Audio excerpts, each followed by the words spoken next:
नमस्कार। Tennis elbow एक ऐसी समस्या है जो सिर्फ टेनिस खेलने वालों को नहीं होती बल्कि किसी भी व्यक्ति को हो सकती है जो बार बार हाथ, कलाई या कोहनी का लगातार प्रयोग करता है। रोजमर्रा के काम जैसे भारी सामान उठाना, लगातार मोबाइल चलाना, कंप्यूटर पर लंबे समय तक टाइप करना या फिर किसी खेल में हाथों का ज्यादा इस्तेमाल करना, यह सब कारण टेनिस एल्बो को जन्म दे सकते हैं। यह दर्द धीरे धीरे बढ़ता है और कभी कभी इतना गहरा हो जाता है कि पानी की बोतल तक उठाना मुश्किल लगता है। टेनिस एल्बो हमें बताता है कि शरीर को भी आराम, सही मुद्रा और संतुलित मेहनत की जरूरत होती है। तो चलिए आज जानते हैं डॉक्टर महावीर जी से टेनिस एल्बो के बारे में विस्तार से।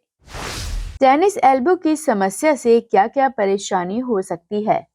आज अपने एक सामान्य सी बीमारी के बारे में बात करेंगे जो ज़्यादातर सभी लोग उसको महसूस करते हैं अपनी ज़िंदगी में, और उसका नाम है टेनिस एल्बो।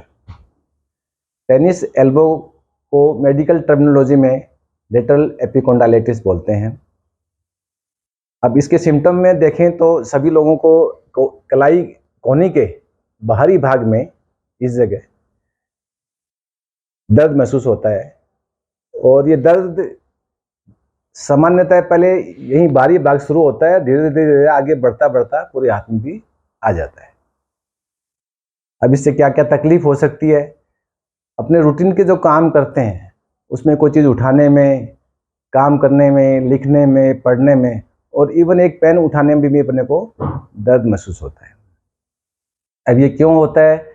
ये लेटरल एपिकोंडाइलिटिस यहाँ से अपने जो एक्सटेंसर कंपार्टमेंट है मसल का, ये यहाँ से मसल का ओरिजिन होता है। यहाँ से मसल निकलती है, मसल गुच्छा निकलता है, और उसमें कुछ फाइबर टूट जाते हैं या उस जगह इन्फ्लेमेशन मतलब सूजन आ जाती है, उस वजह से ये दर्द शुरू होता है।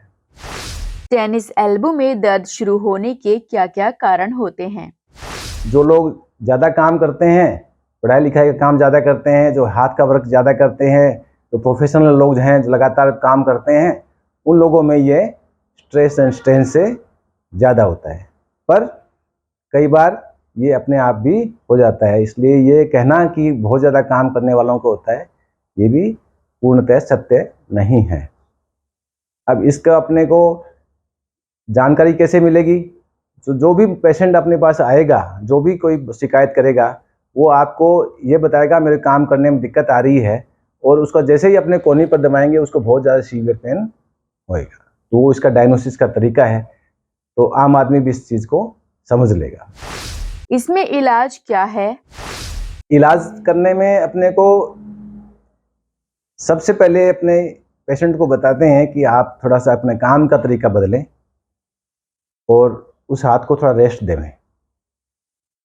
दूसरा तरीका ये है कि अपने पेशेंट को ये सब बताएंगे कि उस जगह जहाँ दर्द हो रहा है उस जगह आइसिंग करें, बर्फ़ का सेक करें, और एक बांधने का एक बेल्ट आता है जिसे टेनिस एल्बो स्प्लिंट बोलते हैं, उसको अपने कोहनी से जस्ट नीचे उसको बांधना होता है। उसमें एक पैड लगा होता है, उसको लेटरल साइड में बाहर की साइड रखते हैं, और उसको अपने प्रेशर बांध के अपने काम करने में आसानी रहती है, दर्द भी महसूस कम होता है। इसको लगातार अपने जितने दिन भी अपना दर्द है उसको बांध के काम लेके कार्य करना होता है, पर बहुत भारी काम करने को अपने को अवॉइड करने की सलाह देनी होती है ताकि ये जल्दी ठीक हो जाए। अगर इनसे भी फर्क ना पड़े तो क्या करें?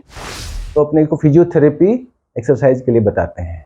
अब इसकी एक्सरसाइज में मेनली अपने क्या करते हैं, स्ट्रेचिंग एक्सरसाइज करते हैं जिससे मसल थोड़ी मजबूत हो जाएं, और स्ट्रेंथनिंग एक्सरसाइज बोलते हैं उसको। तो उसमें अपने हाथ को सीधा करके और पेशेंट को बोलते हैं कि आप 10 सेकंड हाथ को नीचे की तरफ करिए, फिर 10 सेकंड रोकने के बाद आप ऊपर की तरफ करिए। तो ये इसकी स्ट्रेंथनिंग एक्सरसाइज है जो मसल को मजबूत कर देती हैं। ये करने से उनको काफ़ी आराम मिलता है। मान लो इन तीनों चीज़ों के बाद भी पेशेंट को लग रहा है कि अपने को आराम नहीं मिला है, दर्द कंटिन्यूस वैसे ही है, तो अपने उस लोग इसी एरिया में जहाँ लेटरल साइड जो बाहर की एरिया है एल्बो जॉइंट का, उसमें स्टीरॉयड का इंजेक्शन लगाते हैं। तो उस इंजेक्शन से इन्फ्लेमेशन जो सूजन होती है वो तुरंत कम होती है, दर्द भी तुरंत कम हो जाता है। फिर अपने उसके साथ साथ में क्रैप बैंडेज बांधने का या टेनिस एल्बो स्प्लिंट बांधने का वो भी अपने साथ साथ चालू रख सकते हैं। क्या सर्जरी ही इसका लास्ट ऑप्शन है? इसमें टेनिस एल्बो का ऑपरेशन सर्जरी करते हैं और सर्जरी के बाद में पेशेंट में काफ़ी लाभ मिल जाता है। पर 90% केसेस में बिना सर्जरी के ही सभी को फ़ायदा मिल जाता है। इसलिए सामान्य जानकारी थी जो मैंने आपको दी। इसमें बचाव क्या हो सकते हैं? कि अपने को भारी काम करना नहीं चाहिए, ज़्यादा करते हैं और दर्द होता है तो धीरे धीरे काम को कम रखें, उसका पैटर्न चेंज करें और लाइफस्टाइल को थोड़ा मॉडिफाई करें। टेनिस एल्बो के ट्रीटमेंट में कितना समय लगता है? इस टेनिस एल्बो के ट्रीटमेंट में ठीक होने के जो समय है वो वेरिएबल है। कुछ लोगों को 5 से 7 दिन में ठीक हो जाते हैं और ज़्यादातर पेशेंट 15 से 20 दिन में ठीक हो जाते हैं। पर जिन लोगों में लंबे टाइम चलता है उन लोगों को ही सर्जरी एडवाइस करते हैं और सर्जरी करने के बाद अपने को कम से कम 1 महीने तक रेस्ट एडवाइस करना दिया जाता है। तो 1 महीने के बाद में पेशेंट नॉर्मल हो जाता है। अब आम लोगों के लिए मेरी ये सलाह है कि आप अपने जहाँ भी कार्य क्षेत्र में काम करते हैं वो आप अपने हिसाब से करें, लेकिन नियमित रूप से व्यायाम करें, दिनचर्या को व्यवस्थित रखें, खान पान अच्छा रखें और अपना को स्ट्रेस फ्री रखें। हेल्दी मूड से काम करेंगे तो ये दर्द की शिकायतें और ये मूड सही रहेगा तो सबसे कम होएगी। इसलिए स्वस्थ रहेंगे, खुश रहें, अपने इस कार्य क्षेत्र में मन लगा के काम करें। तो आज आप लोगों ने डॉक्टर महावीर जी से टेनिस एल्बो के बारे में जाना। ऐसी और जानकारियों को देखने के लिए हमारे चैनल को सब्सक्राइब करें, जिससे आप आने वाली बीमारियों को जान सकें और साथ ही लाइक, शेयर, कमेंट करना ना भूलें। तो चलिए मिलते हैं अगले स्वास्थ्य में। तब तक के लिए दीपिका को दीजिए इजाजत।